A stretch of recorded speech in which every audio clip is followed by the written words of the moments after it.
കൂട്ടുകാർക്ക് നല്ലൊരു ദിവസം ആശംസിച്ചുകൊണ്ട് മാമ്പഴത്തിന്റെ പുതിയ വീഡിയോയിലേക്ക് സ്വാഗതം. നമുക്ക് നേരെ രേവതിയുടെ സച്ചിയുടെ നാളത്തെ നല്ലൊരു വിശേഷം കണ്ടാലോ. അപ്പൊ ഇന്ന് രാവിലെ തന്നെ എല്ലാരും കണ്ടു കാണും ഇന്നത്തെ വിശേഷങ്ങളൊക്കെ കേട്ടോ. അപ്പൊ അതിന്റെ ബാക്കി വിശേഷമാണ് ഞാൻ പറയാൻ പോകുന്നത്. അപ്പൊ ഇനി വൈകുന്നേരത്തെ പ്രമോ വിശേഷം ഇടില്ല, അതിന് പകരമായിട്ടാണ് ഉച്ചയ്ക്ക് തന്നെ ഇടുന്നത്. അപ്പൊ ഒരു 1.5-2 മണിക്കുള്ളിൽ എല്ലാ ദിവസവും ഇനി ഇപ്പം വൈകുന്നേരത്തെ വിശേഷം ഞാൻ അപ്ലോഡ് ചെയ്യും കേട്ടോ. അപ്പൊ എല്ലാവരും മറക്കാതെ കയറി കാണണം കേട്ടോ. പിന്നെ നമ്മൾ അവസാനം കണ്ടത് അങ്ങനെ സച്ചി വീട്ടിലേക്ക് വന്നു കഴിഞ്ഞപ്പോൾ രേവതി അവിടെ തൂത്തു തുടയ്ക്കുന്നതെല്ലാം കണ്ടു. സച്ചിക്ക് സഹിച്ചില്ല, സച്ചി ദേഷ്യപ്പെട്ടു. പിന്നീട് രേവതിനെ കൊണ്ട് മുറിയിലേക്ക് അങ്ങോട്ട് പോവാണ്. നീ ഈ സമയത്ത് എന്തിനാ പോയി കഴുകാൻ പോയത്? അമ്മ പറഞ്ഞിട്ടാന്ന് പറയാ. അവസാനം പറഞ്ഞു, അതെ ഒരു കാര്യം ഞാൻ പറഞ്ഞേക്കാം, അമ്മ പറഞ്ഞെന്നും പറഞ്ഞുകൊണ്ട് നീ എല്ലാ ജോലികളും ചെയ്യാൻ പോയിട്ടുണ്ടെങ്കിൽ നീ അമ്മയുടെ അടിമയായിട്ട് ഇവിടെ കഴിയുള്ളൂ. എന്തായാലും ഇങ്ങോട്ട് പറഞ്ഞു കഴിയുമ്പോൾ തിരിച്ചു പറയാൻ നോക്കണം. നീ ഇവിടെ വീട്ടിലെ ജോലികളൊക്കെ ചെയ്തോ എന്നും പറഞ്ഞുകൊണ്ട് എപ്പോഴും അമ്മ എന്തൊക്കെ പറഞ്ഞ അതെല്ലാം അനുസരിക്കാൻ നിൽക്കരുത്. അങ്ങനെ അനുസരിക്കാൻ പോയിട്ടുണ്ടെങ്കിൽ നിനക്കൊരു കാലത്ത് ഒരു ഉയർച്ച ഉണ്ടാവില്ല, നീ ഇങ്ങനെ തന്നെ കിടക്കത്തുള്ളൂ, അമ്മയുടെ അടിമയായിട്ട് കിടക്കുള്ളൂ എന്ന് പറയണം. പെട്ടെന്ന് രേവതി പറഞ്ഞു, അമ്മ പറയുമ്പോൾ ഞാൻ ഇങ്ങനെ അനുസരിക്കാതിരിക്കണോ? പറ്റില്ലാത്ത കാര്യമാണ് പറ്റില്ലാന്ന് മുഖത്ത് നോക്കി പറയണം. അമ്മയുടെ സ്വഭാവം നിനക്ക് അറിയാവുന്നതാണല്ലോ എന്നൊക്കെ പറഞ്ഞ് രേവതിയോട് ഭയങ്കരമായിട്ട് ദേഷ്യപ്പെടുവാണ് സച്ചി. ഈ സമയത്ത് രേവതിക്ക് മനസ്സിലായി സച്ചിക്ക് തന്നോട് എത്രമാത്രം സ്നേഹമുണ്ട്, എത്രമാത്രം തന്നെ ഇഷ്ടപ്പെടുന്നുണ്ടെന്നുള്ള കാര്യം. പിന്നീട് രവീന്ദ്രൻ പുറത്തു പോയിട്ട് വീട്ടിലേക്ക് കയറി വരണം. അപ്പൊ 2 കയ്യിലും കവറൊക്കെ ആയിട്ടാ വരുന്നേ. വന്നിട്ട് വിളിച്ചു, ചന്ദ്രമതി ഇവിടെ നീട്ടി വിളിക്കുവാണ്.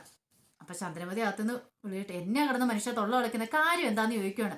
ഓഹോ, നിന്നെ ഒന്ന് വിളിച്ചേന് നീ ഇമ്മ അത്ര കിടന്ന് ദേഷ്യപ്പെടേണ്ട ആവശ്യമുണ്ടോ? അതെ ഇങ്ങോട്ട് വരാൻ പറയണം. എന്തിനാ? അതെ ഇങ്ങ് നോക്ക്, ഞാൻ കുറച്ച് സാധനങ്ങളൊക്കെ വാങ്ങിച്ചുകൊണ്ട് വന്നിട്ടുണ്ട്, ഇതൊക്കെ കൊണ്ടുപോയിട്ട് നീ അവിടെയൊക്കെ ഒന്ന് ആ മുറിയൊക്കെ ഒന്ന് അലങ്കരിക്കാൻ പറയണം. അലങ്കരിക്കാൻ എന്തിനും?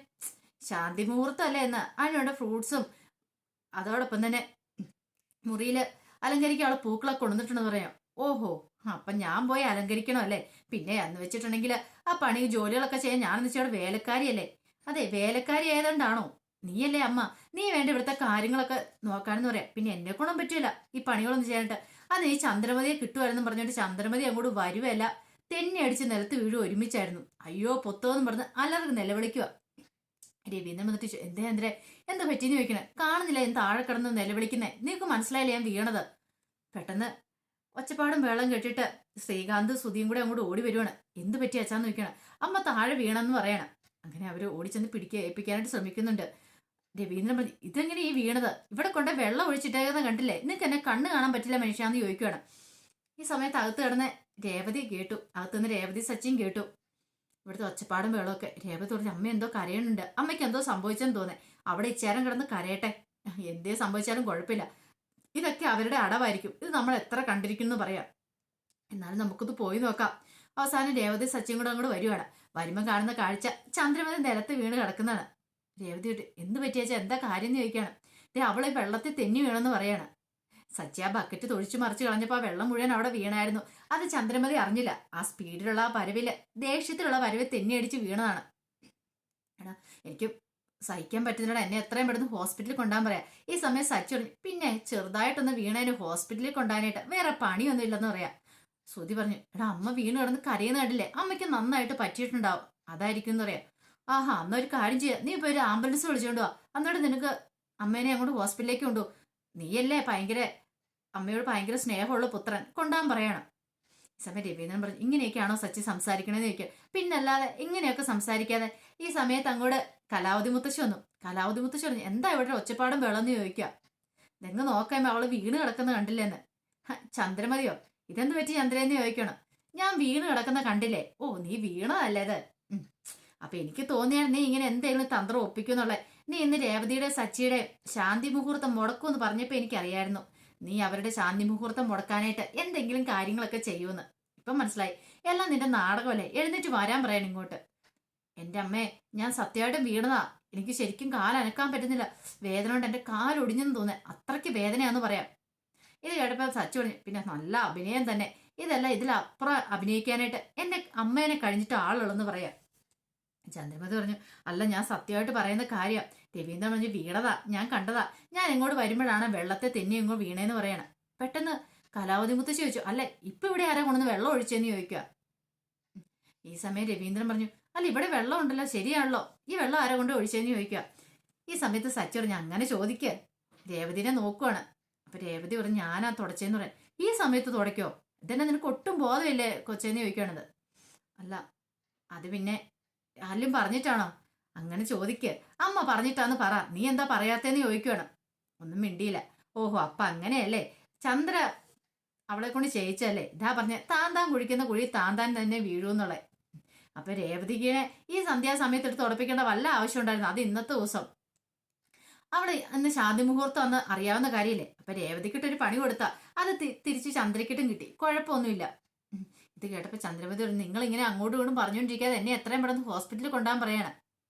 ഈ സമയം ശ്രീകാന്ത് സുധിയോട് പറഞ്ഞു, പിടിക്കട ഹോസ്പിറ്റലിൽ കൊണ്ടാന്ന് പറയണം. അങ്ങനെ ഒരു വിധത്തില് പിടിച്ചു വലിച്ചു പൊക്കി എഴുന്നേപ്പിക്കുകയാണ്. ചന്ദ്രമതിക്ക് കാല് നിലത്തൂത്താൻ പറ്റുന്നുണ്ടായിരുന്നില്ല, വേദന കാരണം. ഈ സമയം ശ്രീകാന്ത് പറഞ്ഞു, ആ കാറിന്റെ കീ ഇങ്ങോട്ട് തരാൻ പറയണം സച്ചിയോട്. അങ്ങനെ സച്ചി കാറിന്റെ കീ ഇങ്ങോട്ട് കൊടുത്തടാ, നോക്കി പോണം കേട്ടോ എന്ന് പറയണം. പെട്ടെന്ന് രവീന്ദ്രൻ പറഞ്ഞു, കുഴപ്പമൊന്നുമില്ല എന്ന് പറയണം. അല്ല ഞാനേ ഇവരുടെ അമ്മേനെ കൊണ്ടുവന്ന കാര്യമല്ല പറഞ്ഞേ, കാറിനൊരു കുഴപ്പം പറ്റില്ലെന്നാ പറഞ്ഞേ. ഇത് കേട്ടപ്പോ ചന്ദ്രൻ കണ്ടോ, എന്റെ കാല് പോയിട്ട് അവന്റെ കുഴപ്പമില്ല, അവന്റെ കാറ് അവന് മുഖ്യം. അതെ, എനിക്ക് നാളെ അന്നം തരാനുള്ള വണ്ടി അത്. നിങ്ങൾക്ക് എന്തായാലും സംഭവിച്ചാൽ എനിക്ക് ഒരു കുഴപ്പമില്ല, കാരണം നിങ്ങളുടെ സ്വഭാവം എനിക്ക് നന്നായിട്ട് അറിയാന്ന് പറയണം. ചന്ദ്രമതി പല്ലിറുമിക്കൊണ്ട് പോകുന്ന, ഞാൻ പോയിട്ടും കൂടെ വരട്ടെ നിന്നെ കാണിച്ചു തരാന്നുള്ള രീതിയിൽ അവരങ്ങോട്ട് ഇറങ്ങിക്കഴിയുമ്പോ കലാവതി മുത്തശ്ശി എന്നാലും ഈ ചന്ദ്ര ഇതെന്ത് പരിപാടി കാണിച്ചേ, അവള് നിനക്കിട്ടൊരു പണി തന്നല്ലേ മോളേന്ന് ചോദിക്കുകയാണ്. അത് പിന്നെ പറയേണ്ട കാര്യമുണ്ടോ മുത്തശ്ശി, അമ്മയുടെ സ്വഭാവം അറിയാവുന്നല്ലേ. ഇവളോട് എത്ര പറഞ്ഞാലും ഇവിടെ അനുസരിക്കത്തില്ല. അമ്മ എന്തേലും പറഞ്ഞിട്ടുണ്ടെങ്കിൽ ആ സെക്കൻഡിൽ തന്നെ അവള് ചെയ്യാനായിട്ടിരിക്കും. എന്നാലും അമ്മ പറഞ്ഞു പിന്നെ നമ്മൾ അനുസരിക്കാതിരിക്കുന്ന മോശക്കേടല്ലേ അച്ഛമ്മ, അതുകൊണ്ടാണ് ഞാൻ ചെയ്തേ. അതൊക്കെ ചെയ്യണം, സമ്മതിച്ചു. പക്ഷെ എന്നും പറഞ്ഞുകൊണ്ട് അവൾ എന്ത് പറഞ്ഞാലും അപ്പടി അങ്ങോട്ട് അനുസരിക്കാൻ പോവരുത്. അതിന്റെ ആവശ്യമൊന്നുമില്ല നിനക്ക്. നിനക്ക് ചെയ്യാൻ പറ്റുന്ന ജോലികളൊക്കെ നീ ചെയ്യണം. അല്ലേ തന്നെ നിനക്ക് ഇഷ്ടം പോലെ ജോലി ഉണ്ടല്ലോ ഇവിടെ. പിന്നെ അവൾ ഈ പാതിരാത്രിക്ക് വീട് കഴുകാൻ പറഞ്ഞിട്ടുണ്ടെങ്കിൽ ആ നിനക്ക് ചെയ്യേണ്ട ആവശ്യമുണ്ടോ എന്ന് ചോദിക്കുക. പിന്നീട് അങ്ങോട്ട് കയറിപ്പോവാ. അങ്ങനെ രാത്രിയായി. രാത്രിയെ കഴിഞ്ഞിട്ട് കാണുന്നില്ല. പെട്ടെന്ന് കലാവതി മുത്തശ്ശി സച്ചിയോട് വന്നിട്ട് പറഞ്ഞു, ഇതുവരെയായിട്ട് അവരെ കാണുന്നില്ലോ, എന്ത് പറ്റിയെന്ന് അറിയത്തില്ല, അവളുടെ കാലിന് എന്ത് പറ്റിയെന്ന് അറിയത്തില്ലോ എന്ന് പറയാം. സച്ചി പറഞ്ഞു, എന്ത് പറ്റാനായിട്ട്, ചെറുതായിട്ട് എന്തെങ്കിലും പറ്റി കാണുള്ളൂ, അമ്മയുടെ സ്വഭാവം അറിയാലോ എന്ന് പറയാം. ഒരു കാര്യം ചെയ്യും, നീ രവീന്ദ്രനെ ഒന്ന് വിളിച്ചു നോക്കിയാടെ സച്ചി എന്ന് പറയാം.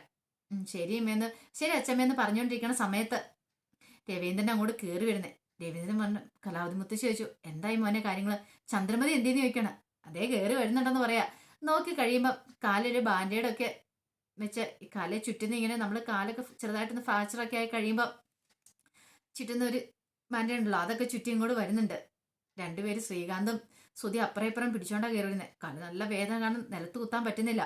ആഹാ കൊള്ളാലോ, അപ്പം നിന്റെ അഭിനയം അല്ലായിരുന്നു, ഒറിജിനലായിട്ട് സംഭവിച്ചല്ലേന്ന് ചോദിക്കുകയാണ്. പിന്നെ ഞാനിവിടെ അമ്മാതിരി കിടന്ന് കാറിപ്പം നിനക്കൊന്നും മനസ്സിലായില്ലേ, അത് ഒറിജിനലായിട്ട് എനിക്ക് കാല് നിലത്ത് കുത്താൻ പറ്റുന്നില്ല എന്ന് പറയണം. അങ്ങനെ കൊണ്ടുപോയി ചന്ദ്രപതിനെ അവിടെ കൊണ്ട് സെറ്റിയിലേക്ക് അങ്ങോട്ട് കൊണ്ട് ഇരുത്തുവാണ്.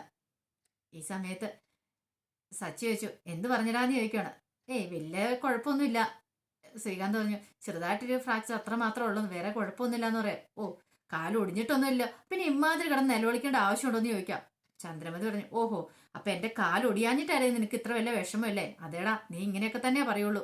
നിന്റെ ഭാര്യ ഇന്നാൾ അവിടെ കാലിന് എന്തോ ഫ്രാക്ചർ സംഭവിച്ചു കഴിഞ്ഞപ്പോ നീ എന്തൊക്കെയായിരുന്നു അവളെ കോരി എടുത്തോണ്ട് അതേ നടന്നേ. ഇതിപ്പോ അമ്മയാണല്ലോ അല്ലേ, അത് ഭാര്യയാണല്ലോ അല്ലേ എന്ന് ചോദിക്കാം. പെട്ടെന്ന് സച്ചി പറഞ്ഞതേ, അമ്മയാണെങ്കിലും ഭാര്യയാണെങ്കിലും നിൽക്കേണ്ടിടത്ത് നിൽക്കുവാണെങ്കിൽ അവർക്ക് അർഹിക്കുന്ന സ്ഥാനം കൊടുക്കും. അല്ലാതെ ഒരുമാതിരി ചൊറിയുന്ന സ്വഭാവമായിട്ട് വന്നിട്ടുണ്ടെങ്കിൽ ആരും തിരിഞ്ഞു പോലും നോക്കത്തില്ല. ഇപ്പൊ കാല് ഒടിഞ്ഞു കിടന്നാൽ പോലും ആരും മൈൻഡ് ചെയ്യില്ലെന്ന് പറയാം. ഈ സമയത്ത് കലാവതി മുത്തശ്ശി പറഞ്ഞു, പോട്ടെ, ഇനിയിപ്പൊ അതിനെക്കുറിച്ചൊരു സംസാരം വേണ്ടെന്ന് പറയാം. എന്നാലും ഈ സമയത്ത് തന്നെ ഇങ്ങനെ സംഭവിച്ചല്ലോ. പെട്ടെന്ന് സച്ചി ചോദിച്ചു, അല്ലടാ സുധി, ഇനിയിപ്പൊ നിന്റെ കല്യാണം എങ്ങനെ നടത്തും? കല്യാണം നടത്തുന്ന എന്നെ കുഴപ്പമിരിക്കണേ. ചന്ദ്രമതി പറഞ്ഞു, ഇനിയിപ്പോ ഒരാഴ്ചത്തേക്ക് ഞാൻ ഇനിയിപ്പോ എഴുന്നേക്കും തോന്നുന്നില്ല, കിടന്ന കിടപ്പ് തന്നെ ആയിരിക്കും എന്ന് പറയാം. ഈ സമയത്താണ് സച്ചി കല്യാണത്തെക്കുറിച്ച് ചോദിക്കുന്നത്. പെട്ടെന്ന് തന്നെ സുധി പറഞ്ഞു, അതിനിപ്പോ കല്യാണം നടത്തുന്നത് എന്നെ കുഴപ്പമിരിക്കണേ. ഓഹോ, അപ്പം നിനക്ക് അമ്മയോട് സ്നേഹമില്ലേ, നീ അമ്മയില്ലാതെ കല്യാണം കഴിക്കുമോ പോയെന്ന് ചോദിക്കുകയാണ്. പെട്ടെന്ന് ചന്ദ്രമതി പറഞ്ഞു, അതിനിപ്പോ എന്താ, അവന്റെ കല്യാണം മാറ്റി വെക്കൊന്നും വേണ്ട, എനിക്കൊരു കുഴപ്പമില്ല, ആ സമയത്തിന് ഞാൻ ഏക്കുമെന്ന് പറയണം. ആ, അപ്പൊ കല്യാണം ആകുമ്പോ തന്നെ ഏക്കാൻ പറ്റൂലേ, അപ്പൊ നിങ്ങളുടെ അടവല്ലേ കുറച്ചൊക്കെ ഇത് വേദനയാന്ന് പറയുന്ന കുറച്ചൊക്കെ അടവല്ലേ എന്ന് ചോദിക്കുക. ചന്ദ്രമതി സച്ചി, നീ വെറുതെ എന്നോട് ഉടക്കിന് വരണ്ടെന്ന് പറയാണ്. രവീന്ദ്രൻ പറഞ്ഞു, അല്ലടാ വേദനയൊക്കെ ഉണ്ട്, അത് പക്ഷെ വലിയ കാര്യമായിട്ടൊന്നും ഇല്ല, ആ സമയത്തിന് കല്യാണത്തിന് മാറും. കല്യാണത്തിന്റെ കാര്യം പറഞ്ഞപ്പോ തന്നെ കേട്ടില്ലേ, കല്യാണം മാറ്റി വെക്കാൻ പറ്റില്ല പോലും. ഇപ്പൊ വേറെന്തേലും ഒക്കെ ആണെങ്കിൽ അവര് മാറ്റി വെച്ചാണെന്ന് പറയാ. സച്ചി ഒരു കുത്തി കുത്തി അങ്ങോട്ട് പറഞ്ഞത്. പിന്നീട് കലാവതി മുത്തശ്ശി പറഞ്ഞു, എന്നാലും ഈ രാത്രി സമയത്ത് നീ എന്തിനാ മോളെ ഇത് തുടയ്ക്കാൻ പോയെന്ന് ചോദിക്കുക. ഇവള് വല്ല പൊട്ടത്തരം പറയുന്ന ഓർത്തുകൊണ്ട് തുടയ്ക്കേണ്ട ആവശ്യമുണ്ടോ എന്ന് ചോദിക്കുക. അല്ല അത് പിന്നെ അച്ഛമ്മേ, ഞാന് കാര്യം പറയാം എന്താന്ന്. അല്ല അമ്മ തുടയ്ക്കാൻ പറഞ്ഞിട്ട് ഇവിടെ എന്നോട് തുടയ്ക്കാൻ പറഞ്ഞ നീ തുടയ്ക്കേണ്ട ആവശ്യമുണ്ടോ? അത് മാത്രമല്ല അച്ഛമ്മേ, കാര്യം പറഞ്ഞ രേവതി എന്ന് സച്ചി പറയാണ്. എന്താടാ സച്ചി? അതെ, തുടയ്ക്കാൻ പറഞ്ഞതിന് കാരണം എന്താണെന്നറിയോ? ഇവളുടെ വീട്ടിൽ നിന്ന് വന്നില്ലേ ഫംഗ്ഷന്, അപ്പൊ അവരെല്ലാരും കൂടെ വന്നു ഇപ്പൊ വീട് അശുദ്ധമായി പോലും. അപ്പൊ അതുകൊണ്ട് അശുദ്ധി ആയതുകൊണ്ട് വീട് കഴുകാൻ പറഞ്ഞേ. ഇത് കേട്ടതും കലാവതി മുത്തശ്ശി ഒന്ന് ഞെട്ടി. സത്യമാണ് ചന്ദ്രൻ നീ പറഞ്ഞതെന്ന് ചോദിക്കുകയാണ്. അല്ല അത് പിന്നെ എനിക്ക് മനസ്സിലായടി, നീ പറയൂന്ന് എനിക്കറിയാം. ചന്ദ്രമതി പെട്ടെന്ന് പറഞ്ഞു, അല്ല അമ്മ, ഞാൻ അങ്ങനെ ഉദ്ദേശിച്ച് പറഞ്ഞല്ല. നീ എന്താ ഉദ്ദേശിച്ചത് എങ്ങനെയാന്നൊക്കെ എനിക്ക് മനസ്സിലായി. നീ അല്ലേ ആള്, ചന്ദ്രൻ തന്നെയല്ലേ നിന്റെ പേര്. ഞാൻ നിന്നെ ഇന്നല്ലേ കാണുന്നല്ലോ. ഇത് കേട്ടപ്പോ രവീന്ദ്രന് സഹിച്ചില്ല. ഇങ്ങനെയായിരുന്നെങ്കിൽ ഇവിടെ ഹോസ്പിറ്റലിൽ കൊണ്ടുപോയില്ലായിരുന്നല്ലോ മോളെ ഞാൻ. നിനക്ക് ഒരു വാക്ക് പറയാൻ മേലായിരുന്നു ഈ കാര്യം. നാണമുണ്ടോ ചന്ദ്രമതി നിനക്ക് ഇങ്ങനെയൊക്കെ ഇന്നത്തെ കാലത്ത്? അതെ, ഇവിടെ ഈ വീട്ടിൽ വന്നേ ഈ വീട് ഇത്ര വൃത്തിക്ക് കിടക്കണേ അറിയാലോ നിനക്ക്. അതുവരെ നീ എങ്ങനെയാ, നീ വൃത്തിക്കൊന്ന് തൂത്തു അടച്ചിട്ടുണ്ടോ? എന്തെങ്കിലും ഒരു കാര്യങ്ങൾ ചെയ്തിട്ടുണ്ടോ? തോന്നുമ്പോ എന്തേലുമൊക്കെ ചെയ്യും. എന്നിട്ട് രേവതി മോള് വന്നേ എല്ലാം നല്ല വൃത്തിക്ക് വീടിടുന്നു. എന്നിട്ട് അവളുടെ വീട്ടിൽ നിന്ന് വന്ന അശുദ്ധിയാണ് പോലും. അങ്ങനെയാണെങ്കിൽ നീ ഈ വീട്ടിൽ ഇരിക്കുന്നതായിരിക്കും ഏറ്റവും വലിയ അശുദ്ധി. പുറത്ത് വല്ല മനുഷ്യന്മാരും അറിഞ്ഞിട്ടുണ്ടെങ്കിൽ നിന്റെ ചെവിക്കന്ന് അടിച്ചു പൊട്ടിക്കോളൂ ചന്ദ്രേ, നിന്റെ സ്വഭാവം. പിന്നെ രേവതി പാവമായതുകൊണ്ട് കുഴപ്പമില്ല. രേവതിയുടെ സ്ഥാനത്ത് വേറൊരു പെണ്ണായിരുന്നെങ്കിൽ നിന്റെ കാരണം അടിച്ചു ചിറങ്ങിപ്പോയെന്ന് പറയാം. ചന്ദ്രൻ പിന്നെ അത്ര വലിയ കാര്യമൊന്നും ഞാൻ പറഞ്ഞില്ലെന്ന് പറയാം. കലാവതി മുത്തശ്ശി പറഞ്ഞു, എനിക്കറിയാം നിന്റെ സ്വഭാവമല്ലേ, നീ ഇതിലപ്പുറവും ചെയ്യുന്ന എനിക്കറിയാന്ന് പറയാണ്. പിന്നീട് മുത്തശ്ശി നോക്കിയിട്ട് പറഞ്ഞു, അയ്യോ ഇപ്പൊ മുഹൂർത്ത സമയം കഴിഞ്ഞല്ലോ, ശാന്തി മുഹൂർത്തിന് 9:15 ആയിരുന്നു സമയം, 9 തൊട്ട് 9:15 വരെയൊക്കെ. ഇപ്പൊ സമയം പോയല്ലോ, 10 മണി കഴിഞ്ഞല്ലോ രവി, ഇനിയിപ്പൊ എന്ത് ചെയ്യുമെന്ന് ചോദിക്കുക. ഇനിയിപ്പൊ എന്ത് ചെയ്യാനമ്മേ, ആ മുഹൂർത്ത സമയം കഴിഞ്ഞു പോലെ, ഇന്നിപ്പോ ശാന്തി മുഹൂർത്തം മുടങ്ങൂന്ന് പറയാം. മുത്തശ്ശി പറഞ്ഞു, ഇവരുടെ ശാന്തി മുഹൂർത്തത്തിന് ഓരോ ദിവസം ഓരോ ചടമുടക്കുകളൊക്കെ ആണല്ലോ വരുന്നേ, എന്താന്ന് അറിയത്തില്ല എന്ന് പറയാ. കേട്ടത് സച്ചി പറഞ്ഞു, ഇതിപ്പം ചടമുടക്കുകൾ വന്നല്ലോ മേ, ഉണ്ടാക്കിയതല്ലേ. അതിനെല്ലാം കാരണക്കാരി ആരാ? അമ്മ തന്നെ. അമ്മ ഒരു കുഴി കുഴിച്ചു, അതിനകത്തേക്ക് അമ്മ തന്നെ വീണു. രേവതിക്കിട്ടൊരു പണി കൊടുക്കാൻ നോക്കിയതാ. പണ്ടുള്ള ആൾക്കാർ പറയുന്ന പോലെ തന്നെ താൻ ചെയ്യുന്ന കർമ്മഫലം താൻ അനുഭവിച്ചിടുന്നേ വരുമെന്ന്. ശരിയല്ല അച്ഛമ്മ ഞാൻ പറഞ്ഞെന്ന് ചോദിക്കണം. ശരിയാ മോനെന്ന് പറയണം.